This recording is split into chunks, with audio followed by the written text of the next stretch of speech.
रामकृष्णारी हेच मला चित्र बघायला मी फार उत्सुक होतो की संत रोहिदास महाराजांचं हे भवन आहे आणि त्याच भवनाच्या बाजूला आपली मुंबई ते पंढरपूर रोहिदास दिंडी लागलेली आहे. अतिशय आनंदाची ही गोष्ट आपल्या नजरेला प्राप्त झालेली आहे. गेल्या 3 वर्षापासून आपण या ठिकाणी येतोय. माऊलीच्या कृपेने आपल्याला इथं नियोजन दिलेलं आहे. सगळा आपला भगत परिवार आहे, खाडे परिवार आहे, रामुगळे परिवार आहे. तुम्ही परशुराम काळे का? तुम्हीच लक्षण आहे. शाबास. हे आमचे सकाळी आम्हाला व्हॉट्सअपला भेट झालेले परशुराम काळे माऊली आहेत. हा खेळ नाही एकल्याचा म्हणून मेळ जमविला. सगळ्यांच्या सहकार्याने आपलं हे मार्ग चालू आहे. इथं निश्चित आपली गाडी कोपऱ्यात लागलेली आहे.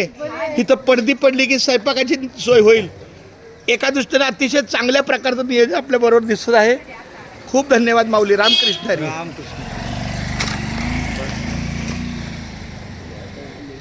वसंत, तुझं काय मत आहे? आपली मुंबई ते पंढरपूर रोहिदास दिंडी आणि रोहिदास भवन या ठिकाणी आपल्याला गाडी लागली आहे. एकदम उत्तम आहे ना. उत्तम आहे. चला बरं आहे. काळे महाराज, आपल्या रोहिदास समाजाच्या मंदिराच्या बाजूला आपली रोहिदास महाराजांच्या दिंडीचं गाडी लागली. तुमचं काय मत? फार फार आनंद वाटला मला. आपल्या महासमाजाचे निघाल्यामुळं फार फार आनंद झाला. आणि हे दिंडीचं 49 वर्ष आहे. असाच प्रयत्न आपण पंढरपूरला करायचा. असंच चालत राहावं. रोहिदास मठाच्या माध्यमातून. तिकडे कोणतरी चहाला गेलंय. चला की तुम्हाला बोलावलं.